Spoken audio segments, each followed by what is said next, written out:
I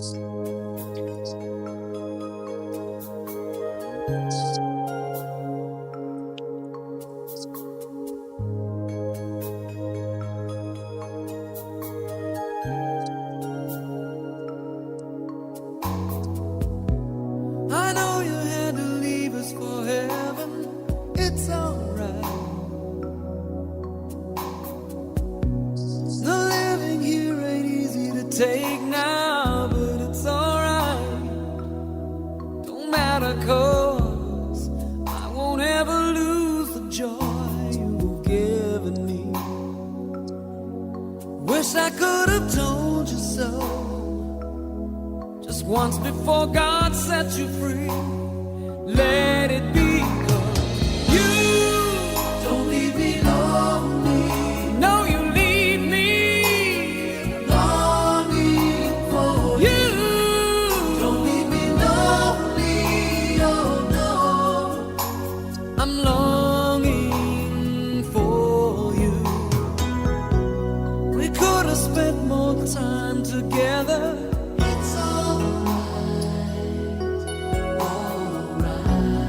Things I could have said now I'll never.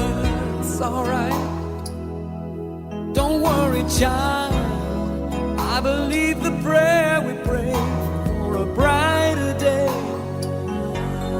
This is why we build our faith on someone who never fades away. I'm here to say that you don't leave me lonely.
We will not be judged by what we say here tonight, by the quality of our answers, or by any back and forth in words. The folks in our community don't want words. They don't want thoughts and prayers. They don't want discussions. They want action, and we owe it to them to provide it. Many in legacy media love mass shootings. You guys love it. Now, I'm not saying that you love the tragedy, but I am saying that you love the ratings. Crying white mothers are ratings gold to you and many in the legacy media in the back.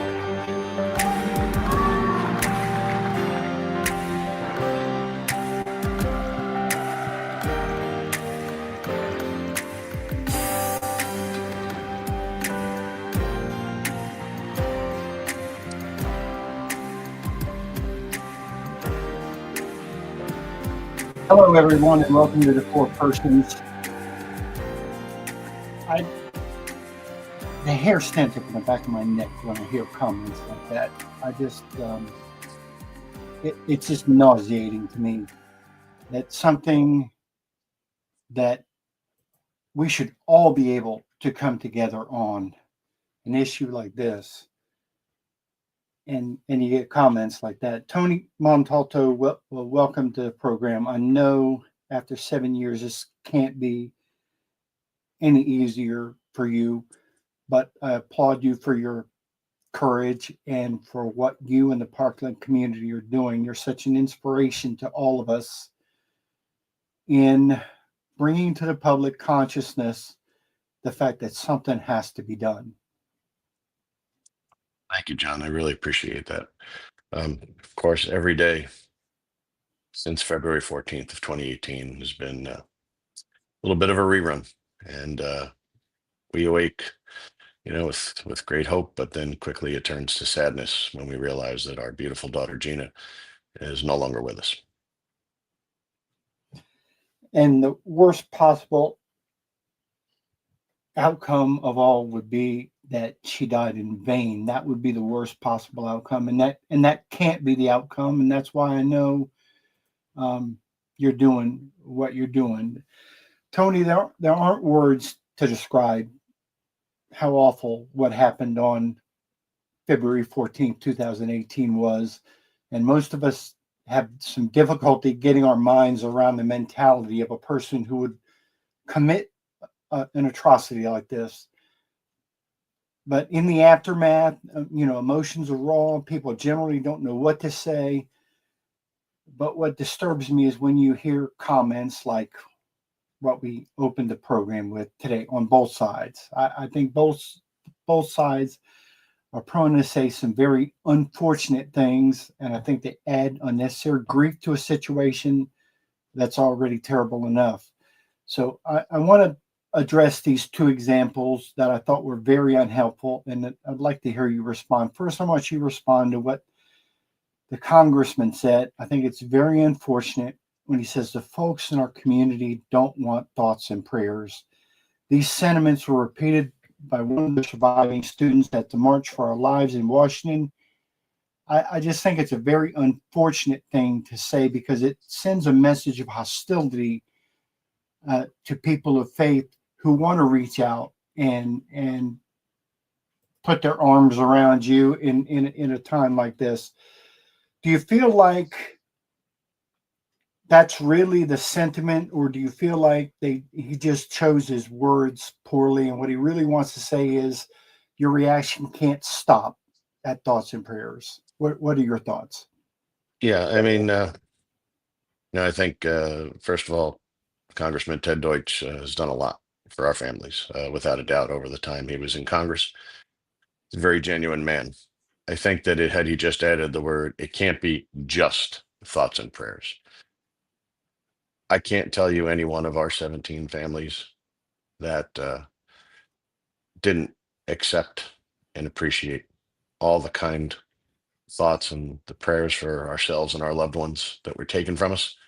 Um, I think that's a very important part for families who live through a tragedy like this, that we know that other people actually care.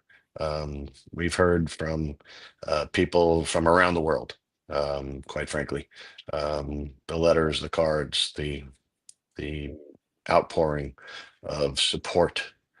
Of course, we appreciate it all, but nothing could replace the children and the spouses that were taken that day.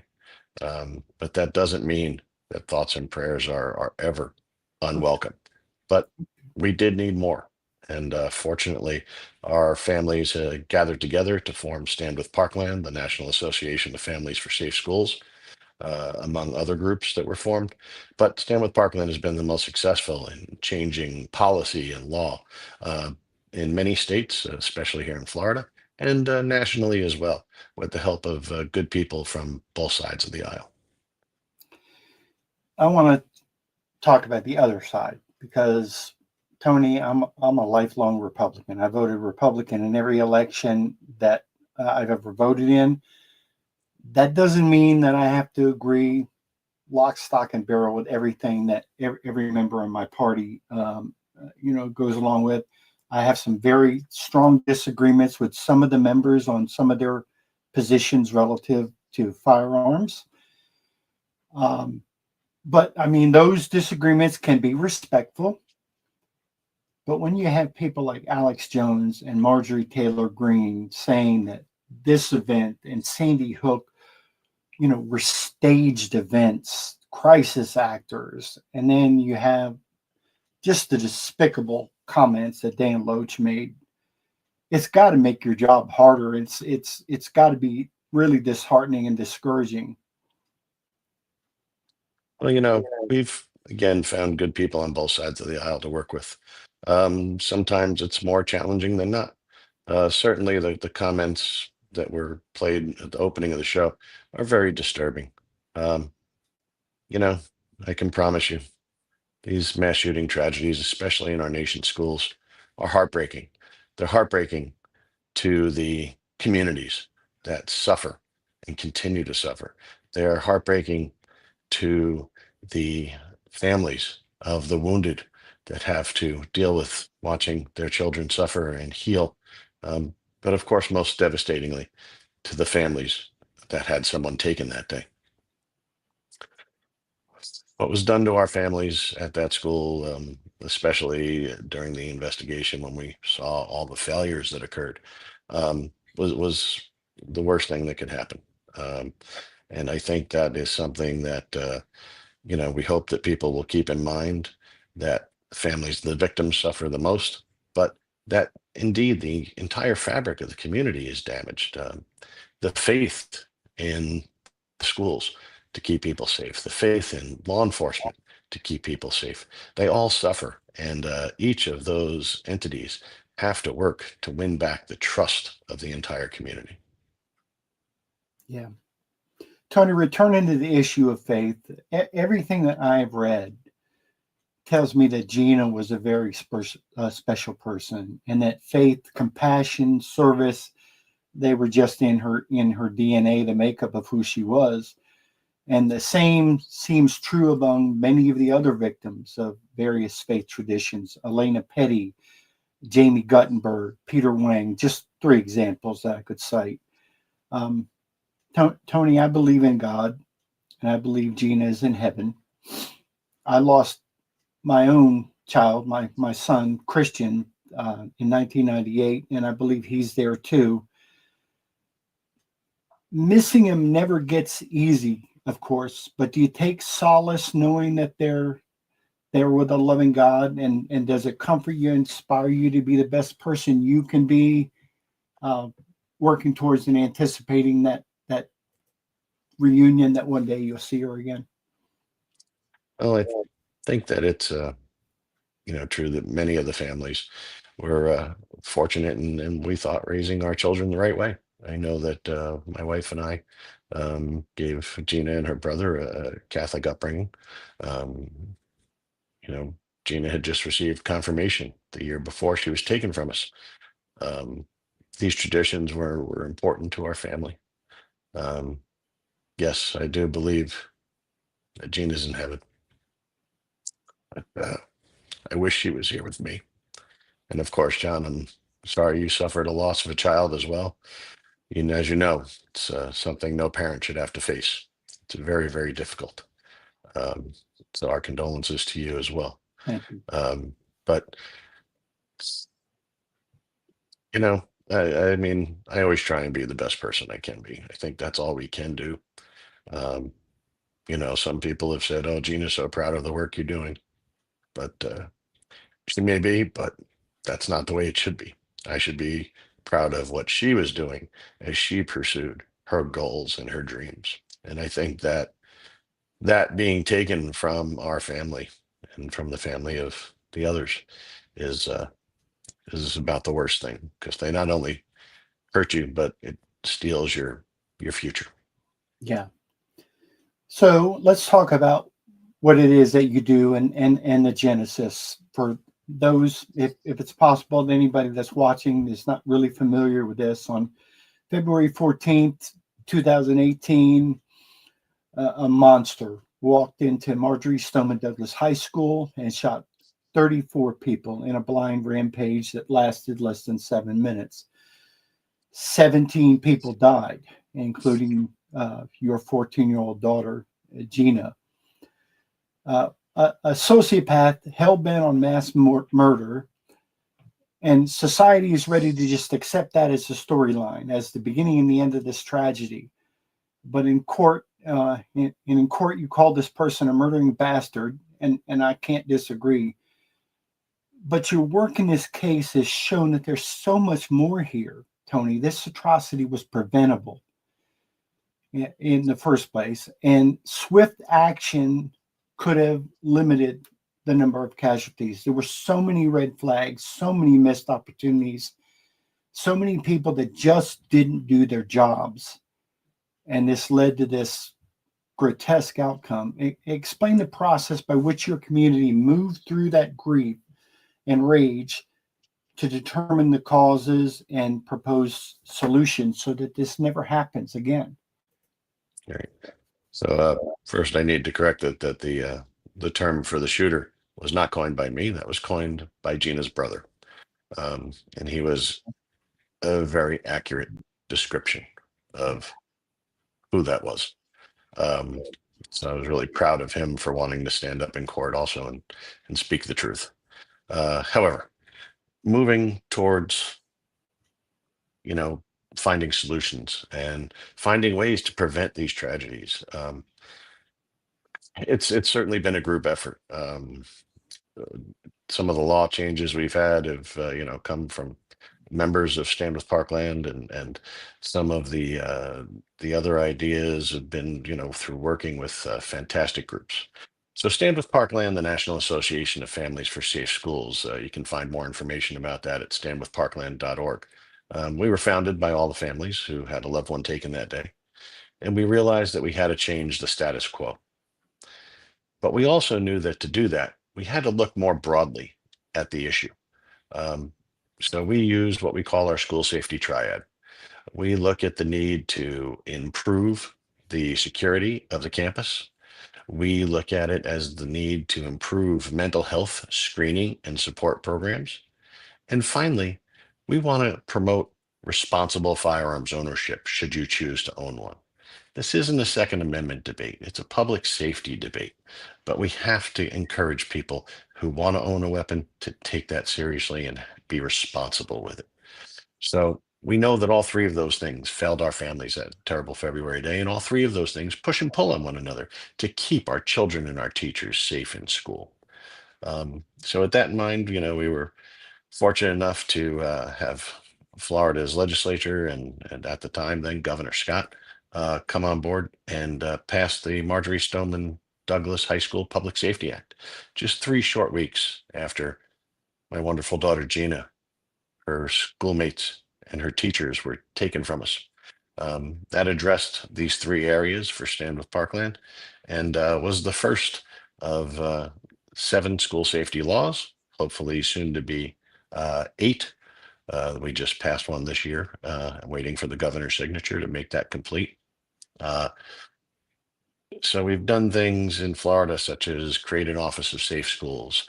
We've created positions where people will have responsibility, such as the person who's the school safety specialist in each school district. We also have a mental health coordinator position in each school district to keep an eye on kids that are getting services from the school to make sure they're on the path for best possible outcome. And that was something that Stand with Parkland came up with, right? That was our idea, and we were able to get it from idea into law. Additionally, we have behavioral threat assessment requirements, and that is the methodology by which students that are or individuals that are expressing concerning behavior can be looked at by a multidisciplinary team, by our school professionals, our mental health professionals, and law enforcement, all coming together to look at that individual and then get them the help they need before they resort to violence. it's a great process what we've done here in Florida, and Florida actually started its own specific behavioral threat assessment and management model. And the real change here is that adding that management piece, because that's what the U.S. Secret Service does when they try and protect our president and others, right? They get people who they identify, and then they make sure that they're in the right place that they need to be to protect our leaders.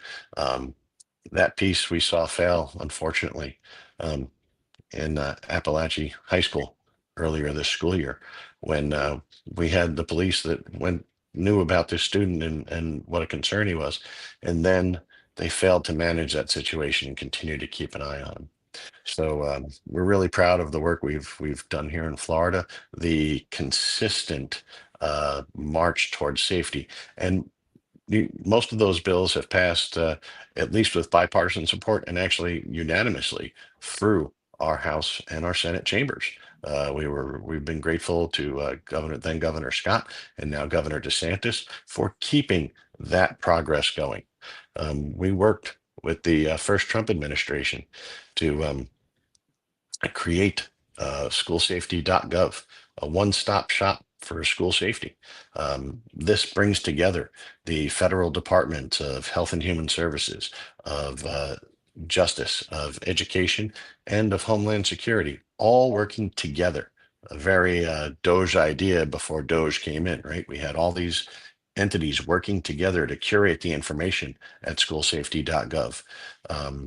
It has things from how to help the culture and climate in a school, so kids feel safe and they don't feel the need to bring weapons, to keeping kids safe from diseases.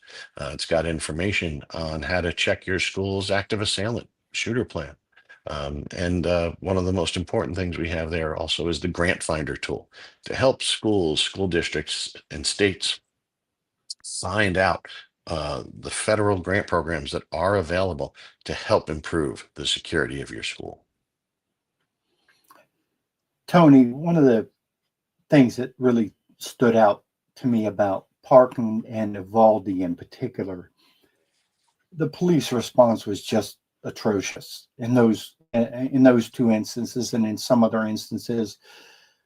What in particular are you doing to address that part of the equation to make sure the police response is effective to managing these kinds of disasters?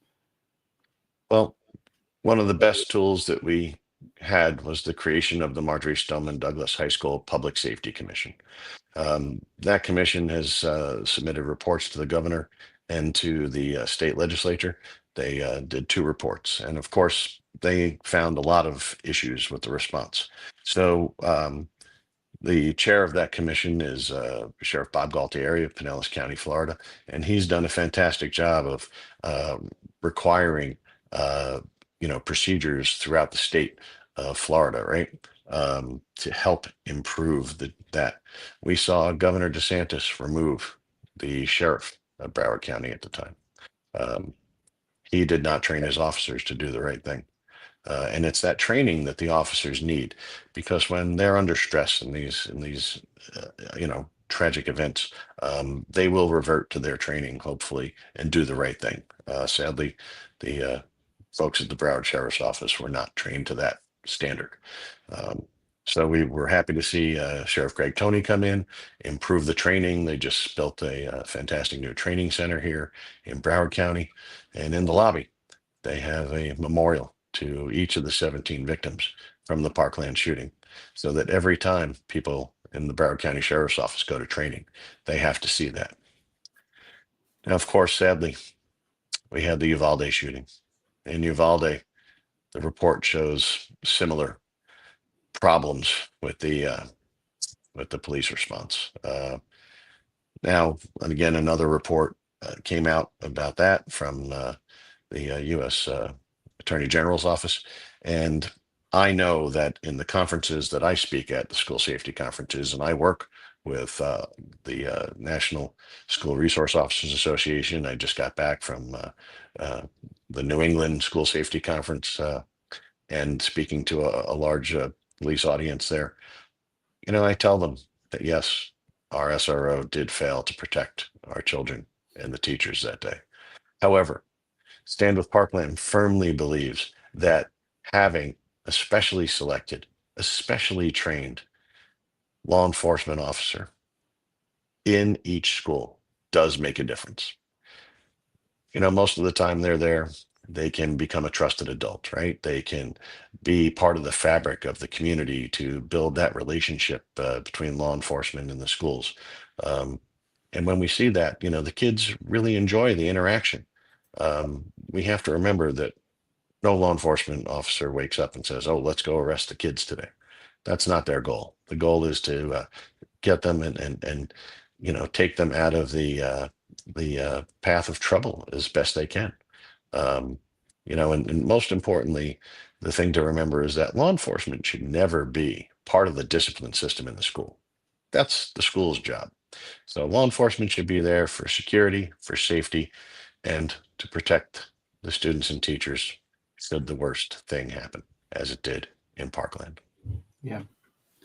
Tony, sometimes the debate about these school shootings and gun safety and all that devolves into two kind of myopic, vantage points. And one side claims that it's all because of easy access to the space, poor security, uh, and very powerful weapons, and others claim it's because the schools have become soft targets.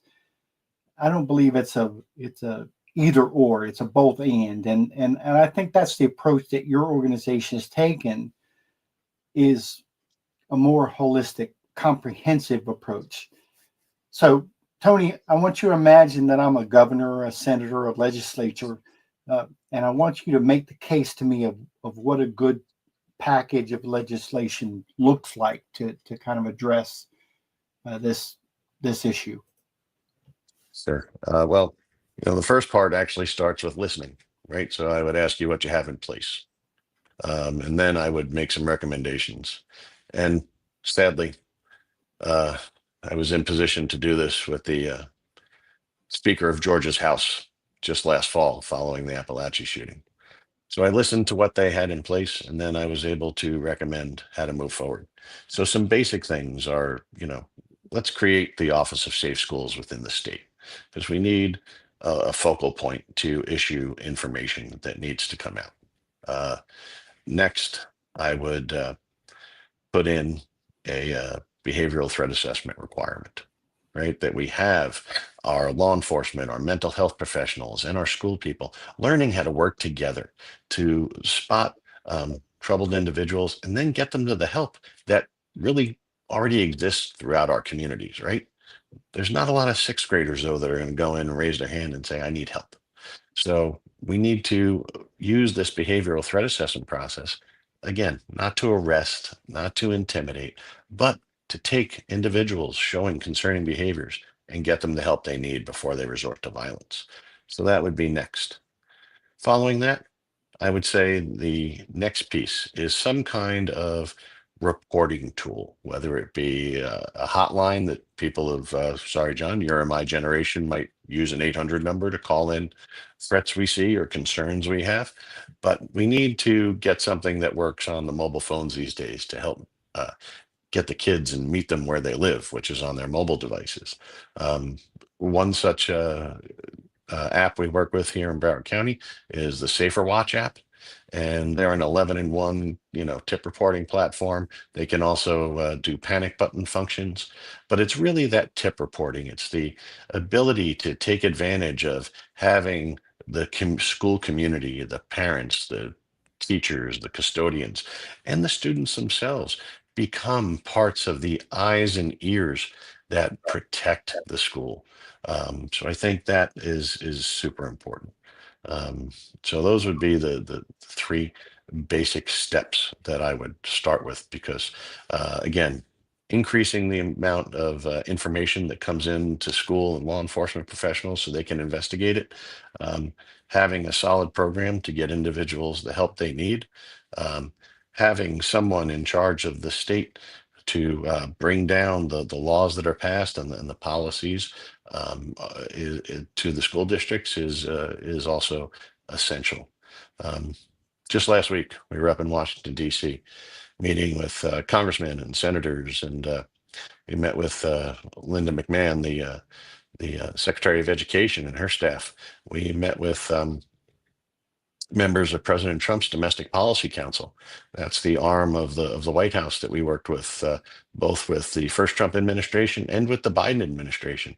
Um, there's a lot of good people in government that want to do the right thing. And I think instead of focusing on the differences that we have, I encourage people to start looking for the things that we have in common and the views that we can actually listen to one another and then make a decision and move forward on some sound policy. Because you were right, John, it's not an either or situation. It's everything that we have to look at to keep our students and teachers safe. And I promise you, if you go in the room full of Democrats and ask them if they want safe schools, everybody's raising their hand. And the Republicans are going to say the same thing. So let's find a way to focus on what we agree on, capture those, put those into policy or law, and then we can sort the other issues out as we go along. But we do see some pushback from both the right and the left. We acknowledge it. We acknowledge the difference of opinion on things.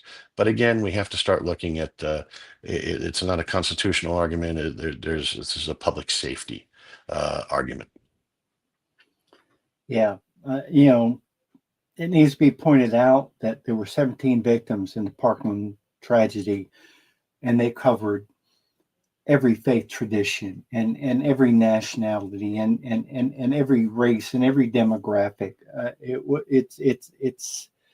This is an American problem. This is a problem that affects all of us. And if somebody's not on board with what do we need to do to protect the children, I don't know what's wrong with a person like that.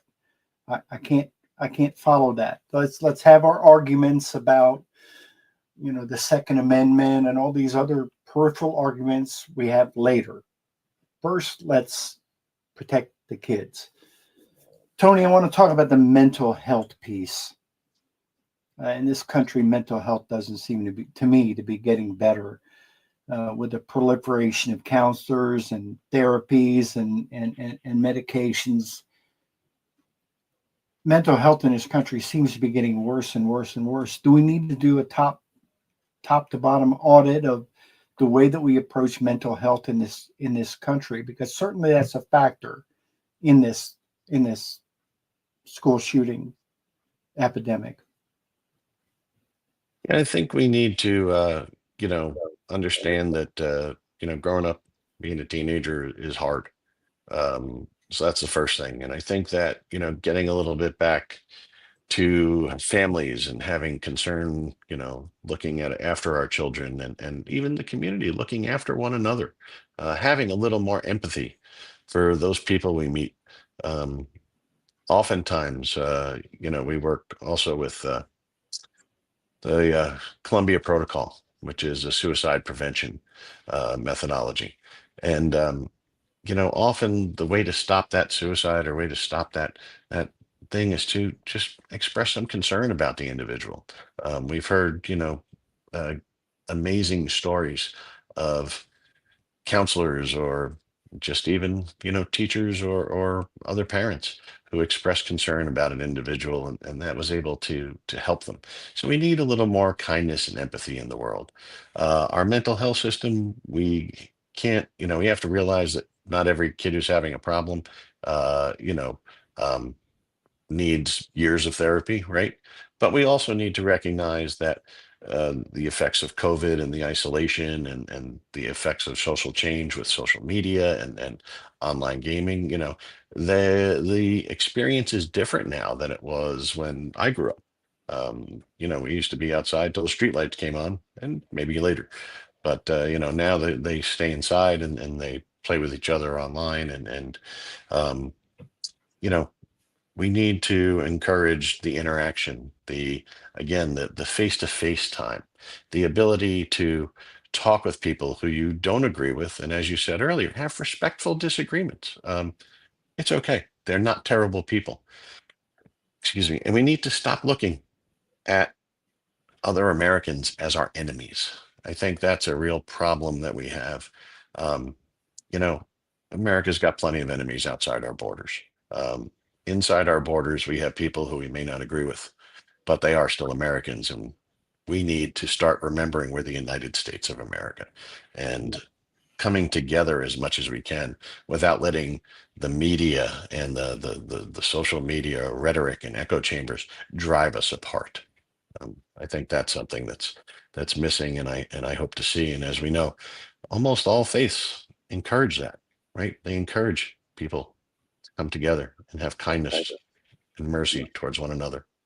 Yeah. On that note, I'm glad that you brought that up because I'm a Republican. I've been a Republican all my life because I agree with certain principles of the Party of Lincoln.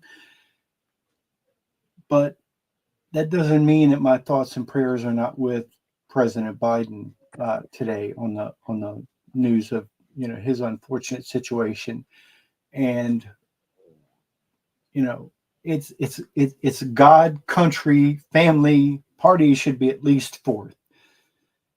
And we should be praying for each other and lifting each other up and figuring out how we can work together. I know that's what my faith calls me to do. It's the same faith that you share. And the ironic thing about it is there were a number of those kinds of people among the Parkland victims who had that heroic virtue. I remember seeing a picture of Gino with Jamie Guttenberg, where they were volunteering for a children's advocacy organization. Unfortunately, both of them were victims of this tragedy. But for a child that young, 14, 15 years old, to be involved in that kind of mentorship and that kind of social outreach gives me hope that there's it. All hope is not lost. There still are some shining stars out there. Tony, some people are extraordinary because they do extraordinary things, and some people are extraordinary because they do ordinary things against extraordinary circumstances. And I want you to know that I think people like you and the other Parkland families are doing heroic things, and it's showing the world what genuine faith looks like. And you have made a determination to deny evil its victory. And I just want you to know the grace that's been shown by you, your wife, your son, and the others. It gives me hope, and it gives me strength in this fallen world. Do you feel Gina and the others are calling you forward from above? Do you feel their strength? Are you able to feel their strength and kind of channel it when your strength is kind of waning? Um, Sometimes I think the more open you are to trying to recognize the signs of that, you'll see it. Um, Immediately after the shooting, it was not something you wanted to hear, right? Not something you want to acknowledge, and let's face it, something like this tests your faith, losing a child or having a child taken from you. But I think as time has gone on, we've seen more signs of that, and I've been able to feel that on different occasions. Some days aren't good, right? Some days we just still can't function, and that's the nature of the grief um, that we feel. But other days we are energized and we are able to get out there and share the story of Gina and Luke and Elena and Carmen and Chris and the others, because every time we change a policy or a law, it's not a reflection really on myself or the other parents or the other spouses, right? It's a reflection on who was taken from us, from those children who had such bright futures out there, from the teachers and coaches that were killed that day, who were, parts of the school community, giving of themselves to their students each and every day. It's important to remember who they were and their legacy um, as part of our community, part of our families prior to this horrific event. There's so much more than just victims. Tony, something very amazing happened while you and I were sending emails back and forth, discussing setting this up. We had a new pope elected, and he was an American. I didn't really see that coming. I don't know if you did, but I'm really hopeful that our new American pope is going to help heal some of the divisions that we have, not only within the church in this country, but within the country itself.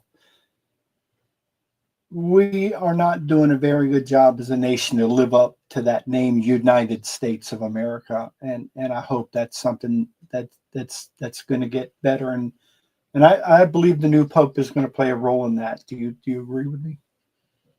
Um, I first of all wish him all the luck, and was equally surprised but happy to have this first American pope.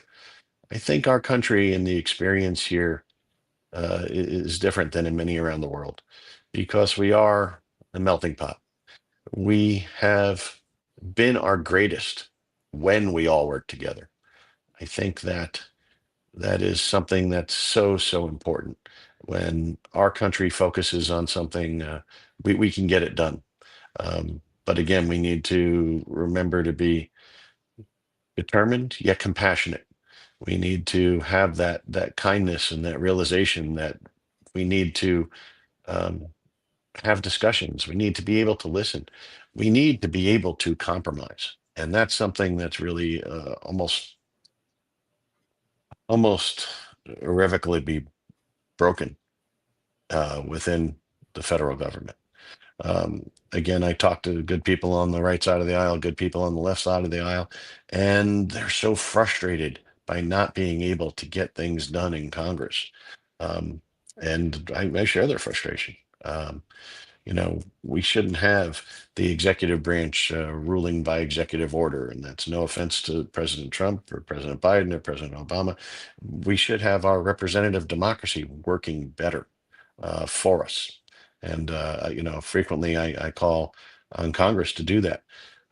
I ask them to try and reach across the aisle to have those debates and even in different communities, right? Let's sit down, let's talk.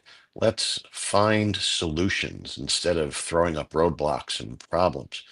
You know, one of the first times I spoke about what we needed to do to stop this tragedies from happening, I said compromise. It's not a dirty word. We use it every day. Husbands and wives compromise to have a happy home. In commerce, the buyer and the seller work together to find something they can agree on. And indeed, our government depends on the three branches of government working together and the two parties we have in this nation to find that compromise position to move our nation forward. No one party, no one group has all the answers. Hmm. Tony, I just want to thank you for coming on. I know this doesn't get any easier. But I have talked to family members of I think almost half a dozen of the Parkland family, and I would just ask just one last favor of you as I let you go here. I'd ask you to express to each of the families our heartfelt sympathies, prayers. Assure them that we're praying for them every day. We hold them in our hearts, and that we're so appreciative of what you're doing. The old adage, you can curse the darkness so you can light one candle, and you guys are lighting candles, and I just want you to know that we out here see it, and we love you guys. We appreciate you for what you're doing, and and you're a model and inspiration to all of us. So just want you to know that. Oh, thank you, John. Thanks for having us on. And again, more information can be found at standwithparkland.org. Additionally, we are working on building the memorial to the victims of this shooting, right? It's not a memorial to the shooting. It's a memorial to remember the victims. And that's at parkland17.org. More information can be found about that. Okay. And just before we go, anyone that would want to make a donation to either one of those causes, what was the best way for them to do that? There's ways to donate through both portals. Again, standwithparkland.org to donate for our advocacy, right? That's where we fight to make change or work to make change and bring people together. For the memorial, we have parkland17.org, so we can make sure that there's some place where we can come and remember all the victims of this shooting and who they were uh, prior to this tragedy, because again, they were fantastic people. They were parts of our community, and you'll recognize a lot of their good traits in people in your community. I'm sorry, I just wanted to ask one more thing. It's not accurate to say that there were 17 victims of the Parkland tragedy. There were 19. And I just want to know what your organization is doing to help those other two families, the two victims. Well, John, I'm going to beg to differ, because there were 17 victims of the shooting that day. The other two victims are tragically because of mental health issues. So we promote mental health issues. We promote uh, things like we have here long term. One thing I frequently say when I'm up speaking to the Domestic Policy Council is that we need to provide help for communities much longer than after the cameras leave, right? Because they still need help after that.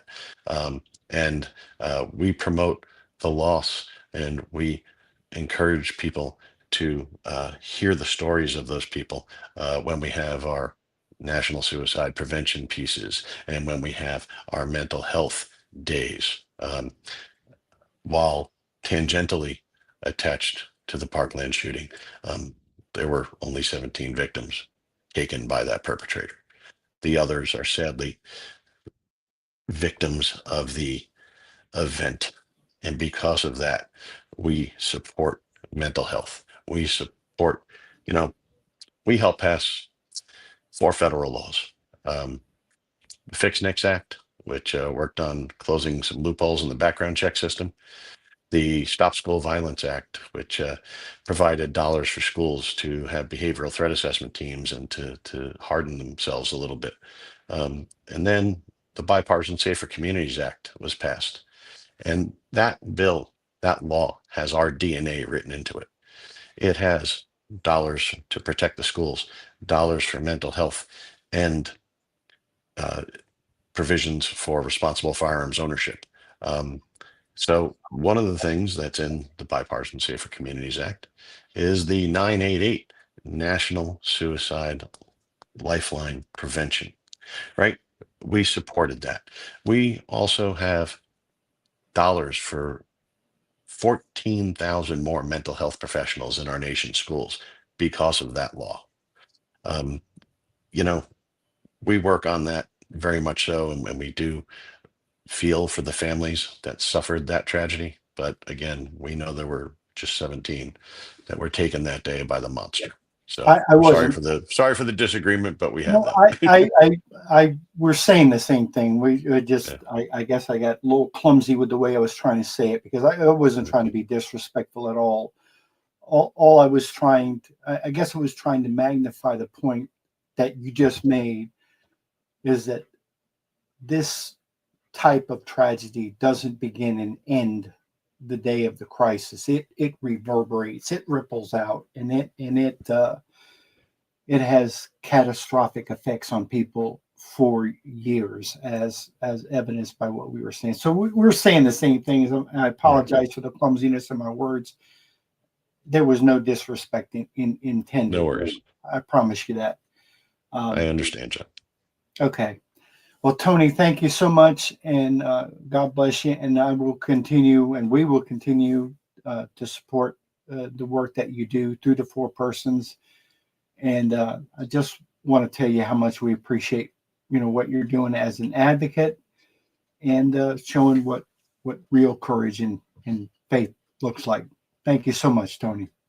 Well, thank you, John, and thanks for having this important program and trying to bring people together. God bless you. Have a good day. Bye.